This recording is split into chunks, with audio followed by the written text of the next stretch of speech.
Welcome to the Leading Conversations podcast, sponsored by the Excel Leadership Network. On each episode, JD Pairing will have conversations with church planting pastors and leaders from around the country. You can learn more about how to connect with Excel at the end of this podcast. Let's join JD now and listen in on this leading conversation. Well, welcome to another edition of the Leading Conversations podcast with Excel Leadership Network. And today we are thrilled to have the great, the wonderful Dominique Beaumont from Sacramento area with us. Dominique, thanks so much for being here. Thank you for having me. Are you great? Are you wonderful? You all those things, right? I am all those things. Yes, all things. And you're getting ready to plant a church here. Enthusiastically, yes. I am very excited about planning a church. Good. Well, you have the best voice I've heard. I love your voice. You should be the guy leading these podcasts because your voice is so good. Well, I'm with the guy leading the podcast, so that's the second best thing, right? So good. Yeah. Hey, tell us your story. Tell us growing up, how you came to Christ and all of that. Sure.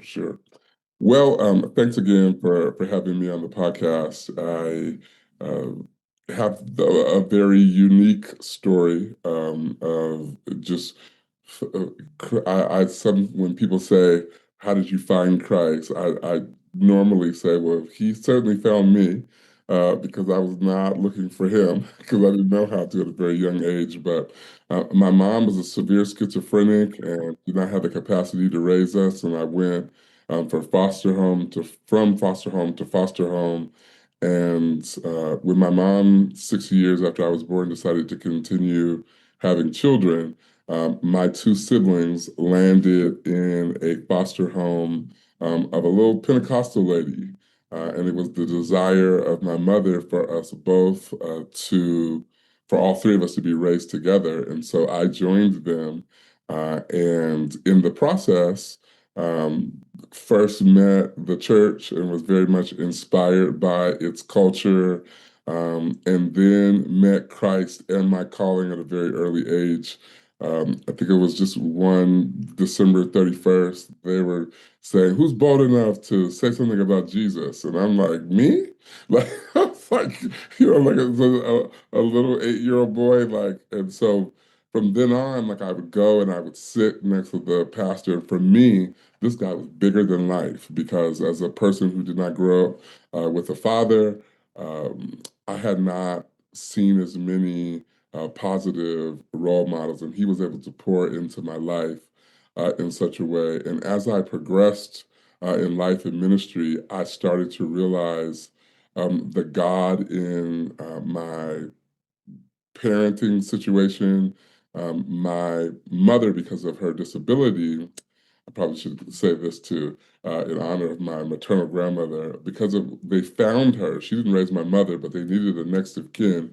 And they found my grandmother, who was this little redheaded lady who belonged to a Lutheran church in Tacoma, Washington. Huh. And so this Lutheran church had a black pastor and a white pastor. And so I don't know if it was something they were trying out or what, but it was just so eye-opening to see people fellowshipping together and reading from hymnals, which was a lot different from what would later sort of become my identity as a young Pentecostal. So I feel like God placed me in these incredible environments to experience him in different ways. And really, I met God through a very traumatic childhood experience. My mother was a prostitute, and she would leave for several days at a time. And I had to learn a lot about life. I had to learn a lot about raising myself. And when she started having children, I had survival. Survival. I had to learn how to not only take care of myself, but take care of other people, including her. And I needed God and didn't know I needed God. And as I matured, I realized that it was God that was protecting me and covering me, because when I would talk to other kids who were my peers about, what it means to cook a dinner for your 2-year-old brother, they're like, no, we don't have to do Huh. that. Wow. Yeah, yeah. So yeah, and I'm learning as I've as I progress in life. I most recently found out that my father, I did a like an ancestry.com thing to find out who my father was. And I think this is sort of a crowning moment, maybe not a crowning moment, but an important moment in my ministry because I always said to myself, like I have to have been like the descendant of a preacher or something. Like I don't because like I don't, it's just so wild that this would be my life's calling and trajectory, but have no experience with church or clergy or being related to someone. And after I did the ancestry.com test, I learned that my father was the founder of a prominent gang in the Los Angeles area, and he met my mother over a weekend, and I always would tease people and say like, yeah, my dad's a pastor or whatever, wherever he is. When I came in contact with him, he's deceased, but he had written a book and the book that he had written, on the cover of this book is him standing with a Bible in his hand. And he talks in that book about how God centered his life at a very young age, even though he made some poor choices and he felt called to ministry. So that sort of pull that I felt throughout my childhood or throughout my life, like that I couldn't always explain was really the connectivity and the work that God was doing in the life of my father that I had not known. That's amazing. Mhm. Yeah. Did you I, read the book? I read the book. I read the book, and this is all like in the last 18 months. I think I found out that he was my father in October of 2024. He died in October of 2023. I bought the book. It took forever for it to come. I read the book on a plane. It was an easy read. I read it on a plane, one plane ride to Seattle, and I was just like, "Oh my God, this is bananas!" Like in a way, like explaining it to people, JD, they're like, "Nah." So that I just kind of when I talk about the cultivation of and the clarity of my call and my understanding of what God was doing in my life at a very young age. Like I was riding on this 2-hour plane ride and like seeing the unfolding of my life through the words of a father that I never met. And I just the only conclusion that I could come to is this is a God thing. Yeah. Yeah, that's wild. Mhm. So you had a call to preach at a very young age. Yeah, I did it. It caused a lot of conflict with my adopted parents because they were very much excited about this call in my life, and as I progressed in age, I started struggling with peer pressure and wanting to be like other kids. But I would get picked up like in the morning on Sunday mornings, like people would pick me up from my home church and take me to their church to preach, and then like drop me off, like. And just thought that that's pretty cool. Like I'm gonna be I don't know if it's a child prodigy of somebody, but of something. And when I got to high school, I was like, I'm tired of people calling me preacher boy. I just want to be a regular kid. Um, and thankfully, even though that's not necessarily there are things that happened in my life that I'm not necessarily proud of, but thankfully, God gave me sort of a more um, I don't know what to say, worldly experience through my high school and college days that have really catapulted me into being a strong advocate for youth and young adults as a former youth pastor and such. So I really understand what it means to have a lot of clarity about spiritual gifting and calling at a very young age. And I don't know, I couldn't explain it. Like my adopted mother was she loved commentaries, and like the other kids would be outside playing and I would be reading commentaries at like 7, 8, 9, 10 years old. Like I gotta study. I'd write sermons. I'd go in the bathroom. Like there was a little Presbyterian church once we had moved to Portland. And I'd go in front of that church and I'd sit there for hours, like practicing sermons that I wrote. Like, and I don't even know, like, this is all before high school. Like, I'd disappear. Nobody would be looking for me because they knew he's probably over at his church. Crazy. He's in his father's house. That's right. That's right. So did you take some steps to formalize that then as you were growing up, stepping into ministry?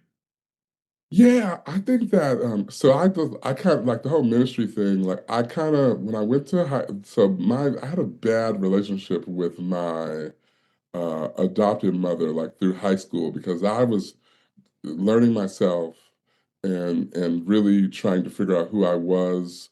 Sure. And I think for my parents, they're like, we know who you are. You're a preacher and you need to be doing X, Y, and Z. And I was like, nah, I just want to go to a football game. Like I want to be like, like I want to do things that regular people are doing. And because of that regular like pull and tug that sometimes teenagers have with their parents, like I had bought into this idea that what I had become or what I thought I was purely the result of their parenting and pressure, and that I was somebody else. So I really fought that through college. Like I didn't go to church through college. I just kind of did my own thing. I joined a fraternity. I did all kinds of stuff. I didn't have the, young life experience. I wasn't on the campus ministry. Like I tried to join a church one time in undergrad and it was like terrible. I think like after the first week I was like leading something and I was like, no way. When I went to Las Vegas for graduate school, I decided, you know what, I've been apart from church for long enough. Like, I'm not satisfied with the direction of my life. I know who I am in Christ. I continue to wrestle with the ministry thing. I just said, I'm going to go through this 2 years of graduate school in Las Vegas and I'm going to just find a church because it had been years since I had been a member of a church. The first Sunday that I had gone to church in grad school in Las Vegas, which is referred to as Sin City, like Sure. I had a supernatural experience there. And it was like my whole life, God showed me my whole life in front of me. And reminded me that I was called to greater and that even being in grad school and some of the decisions that I had made were out of flesh and not in line with who God intended for me to be. So I just gave my life back to God. I mean, he always was with me, but I decided that I wanted to be in relationship with him in a different way. And that 2 years really opened my heart to the culture and the denominational aspects. I had another one of those lulls when I moved to Sacramento after 2 years in grad school where I was like, I'm just gonna come to Sacramento, I'm gonna work at Davis, I'm not going to go to anybody's church. I think I ended up like joining a church in Davis just because it was around the corner from my house, but I had really given up on the structured religion because I just felt like it was just for the birds. And I met a older gentleman who would later become my pastor and mentor because I started visiting a church in South Sacramento, and he was preaching at like a Baptist church or something. And he said, "Hey, do you want to come to this Baptist church with us?" So I came, and afterwards he said, I want you to be my armor bearer, or kind of just hang out with me, drive me places or whatever." And I'm like, cool. Like I love hanging out with old guys. I'd love to do that. And that birthed a beautiful relationship. And there was a time so maybe in about 2016, I was very nervous. I was driving him to Fresno, and I said, I have a confession to make. And then I'm thinking that I'm like illuminating something about myself that he didn't know. I said, Pastor, I felt a call to preach when I was 7 or 8 years old. I'm telling him all this stuff, and he's just like, "Did you thought that I didn't know that? Like like you thought that I was somehow confused about that?" And so I just maybe in 2017, um, the Lord reminded me of that experience that I had when I was in grad school in Las Vegas, where He showed me my life. And the Lord told me that I would experience the most beautiful life as a result of my obedience to Him. And all I had to do was say yes. And I was, as somebody in my late 30s, I was sort of like looking at my life like, this cannot be, like, I can't just, I know I wasn't just called to just be a working at human resources at a university. I know this can't be what God intended for my life, and so I said yes to Him, and really relinquished control over my own, ability and all the other things that I had done to, really think about ministry. It was, I mean, I had books of sermons, I had I had mentorship, I had like this secret group of preachers that I would connect with, like, and I just realized that God along the path was preparing me. And so I said to myself, as much as I love my pastor, I want to really be in community where I can sharpen the tools that God has given me. And I decided to go to seminary. And nobody was like, go to this seminary. I just really sought God about what to do. And I think that really was sort of the framework for my formation. Going to seminary, learning to understand God outside of the context of my denomination, and really realizing that God, every step in my life was ordained by Him. What seminary did you go to? I went to Fuller. Okay, good. My daughter went there, yeah. Hmm. So where did the church planting bug come from? So maybe like in 2020, I never knew. So when I was little, uh, I would, I thought I would refer to myself as a bishop. I organized a church. My first church I organized when I was about 8 or 9. It was named after my grandmother's insurance company called Family Foundation, and I would line up all of my cousins and all of these like stuffed animals, and we would have church. And I'd organize things, like I'd have like a dinner after church. Everybody had to give a quarter, and then we'd have like, after I'd preach, I'd like cut up a maple bar in like 5 pieces and like share it with like all the kids in the community. And so I teased that I planted my first church at around 10 because none of my cousins like ever wanted to play with me. They're like, oh, he just wants to play church. Like, that's all that he's ever interested in. So maybe in 2020, I started to, realize that those were not just independent interactions, that was God's work, especially for somebody that had no background before moving in with this little Pentecostal lady, that God really wanted me to pastor. And I didn't see the path. I mentioned it to my mentor, and he gave me a very the answer that he gave me, I was not pleased with, but because I was so indoctrinated in our denomination, I was like, yeah, I guess that's, he said, I would, he said something about like tearing up the church and taking all the members or something like that, and needing me there. And I just kind of bought into that ideology, but there was something like really tugging at me. And so what I did was I believed that God wasn't putting this on my heart for no reason. So the next semester at Fuller, I enrolled in like every church planning class that I could because I'm going to learn how to like neighborhood map. I'm going to learn how, like, nobody's going to tell me. And if this is not God's will, then I just will never use any of this information. It'll just be something that I can tell somebody else. And so I took the classes, and I was just really convinced. And in prayer, God began to show me just different things. Like in that season of my life, God had given me the name of the church.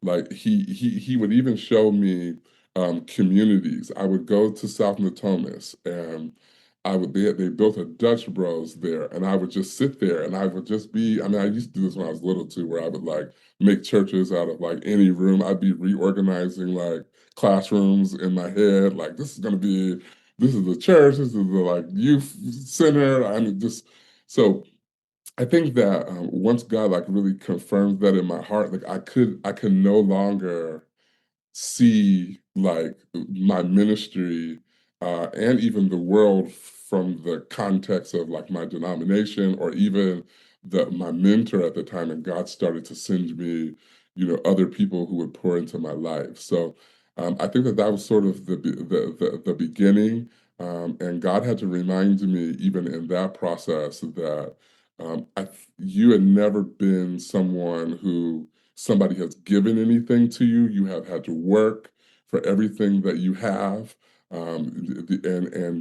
This work of ministry and evangelism and really stepping into communities to share the love of Jesus Christ, it's just like that. It's not going to be where somebody gives you something, and you'll have to trust me enough to see what I'm doing and really go head and heart first. So that's the journey that I've been on.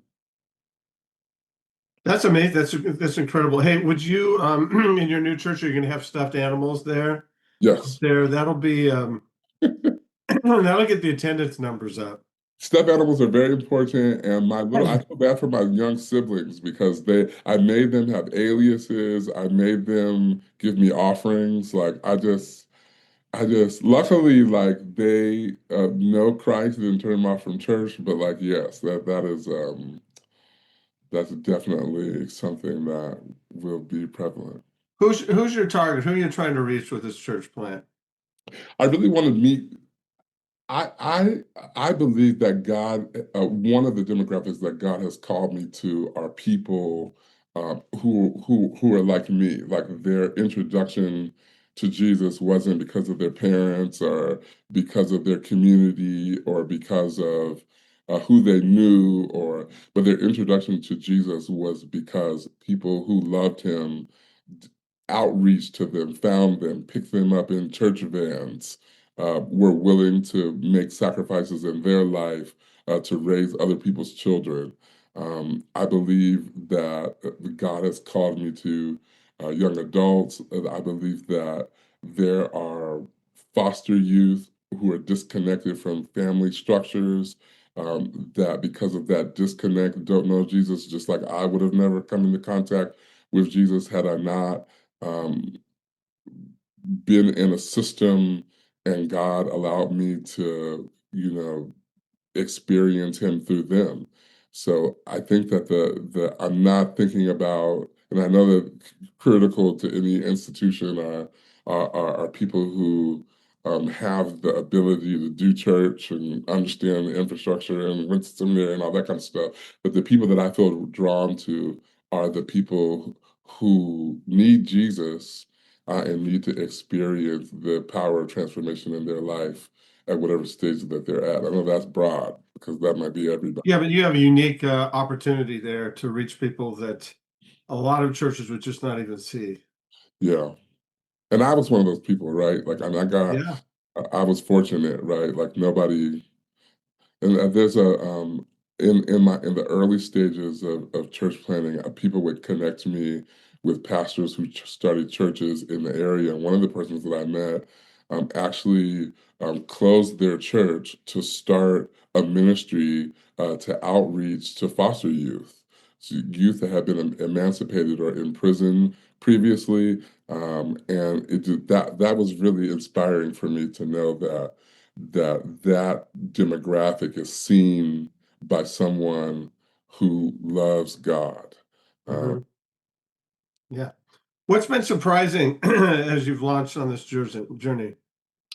Okay, so you wrote in one of your books that if when people are planning a church, they don't, and I don't want to tie up your words, but if people are planning a church and they don't emphasize evangelism before they plant, then it won't be critical after they plant. You don't remember saying that, do you? Yeah. But you Something believe like that. I don't know. something like that. I'll Sounds really good. It sounds brilliant to me. but I think that what I realize in this stage and phase of life is that my favorite scripture is naturally that God gives us all the ministry of reconciliation. And as much as I've heard that scripture talked about, you don't really hear people, particularly in my context, talking about evangelism and the work of really discipling people. And so what has been very eye-opening to me is that no, if not central to your work is evangelism, then it is almost like you probably shouldn't plant a church. Yeah. And particularly in my context where I have denominational support, but I'm not sent by one particular church. So the who God sends and who I am bold enough to tell about Jesus, that is the foundation of the church that I'm planting. So I think that's one thing. I think the second thing is how much money it costs. Like it's like, I guess I thought, yeah, you just you know, you people want to go to church and then they just give money and then you just kind of start a church. And so I've gotten to You can do it that way, but you'll probably be poor. before, and I said to myself, like, the part of the second, I have, and even though I have God is blessed in the fundraising area, I haven't spent any of the money that I fundraised because I committed the first year I'm just going to use my own money. But one of the members of my team was like, that's probably you're gonna get to the point where that's not a good idea. Like, to have a homeless pastor, like if that's your thing, like So I think the evangelism piece, the work that it takes to disciple, and not so much for myself, because I understand evangelism and I like really love discipling people. I realized very early on is that I was sort of a man on an island. And I looked across my team and I'm like, you guys don't know how to talk to other people about Jesus. You know how to do church stuff. You know how to run auxiliaries. You know how to plan events. Like you are very eager to sing, but you're not like when it's like, yeah, let's walk the neighborhood. And it's like, so what exactly will we be saying to people? Mhm. What do you mean?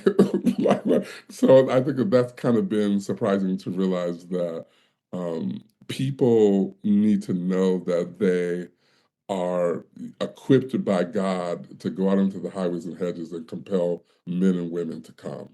And they don't always know that. And they don't know the power of their own testimony. And often they need that reminder that their testimony is what draws people.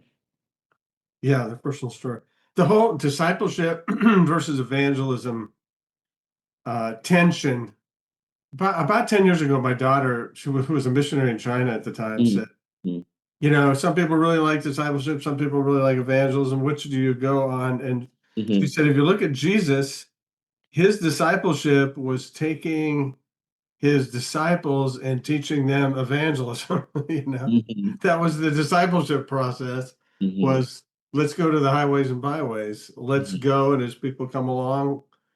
So that was just really helpful to me. Oh, they go together. You can't, if you're just about discipleship and learning, you're probably only, the best you can get is 50% of your spiritual growth. mhm, Uh, mhm, and with evangelism, but if you're just out there and you just drop people after they make a commitment, you're only 50% of the way there too. So, mhm.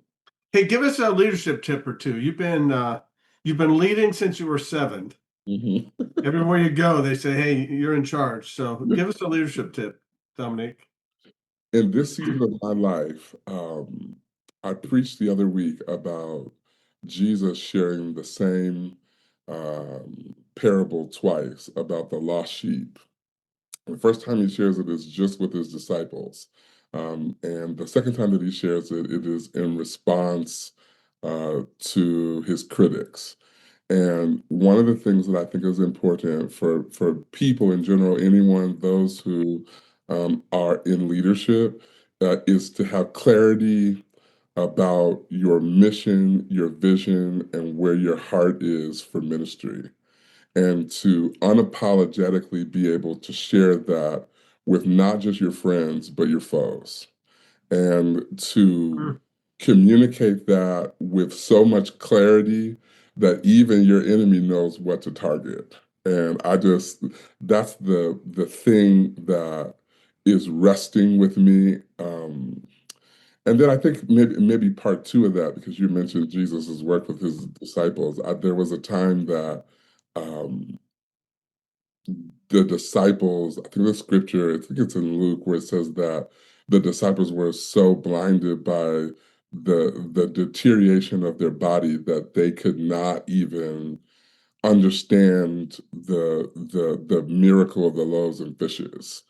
And so Jesus excuses them to rest. And I think that you, as a leader, you are only as good as your commitment to care for yourself as you care for others. And if Jesus encourages his tired and overworked and overwhelmed disciples to take a break, right? Not to quit, but to take a break, so that they can see the beauty of what he is and was doing in the earth. That's a good message, a good example for all of us. So rest and then get back to work. Oh, that's wonderful. That's great. Well, Dom, hey, I really appreciate you. It's not Dom, it's Dominique. No, it's fine. You don't like to be called Dom or Dome, right, Dom? You know what? It's funny, JD. Yeah, we'll talk about that. I at this point in life, it's just like whatever you call me. Okay. I'll call you Doctor. Okay. Hey, thanks so much. I appreciate you. Appreciate what you're doing. Really looking forward to God continue to work. And thank you for going to a place where, into places where the typical church, the typical leader's not going to go. So thanks so much. Thank you. Thanks for joining the Leading Conversations podcast. We hope that you found it both helpful and encouraging. At Excel Leadership Network, our focus is on the church planter rather than the church. If you'd like to find out more about us, visit our webpage at excelnetwork.org. Don't forget to subscribe to this podcast so you don't miss any future episodes. See you next time with another Leading Conversation.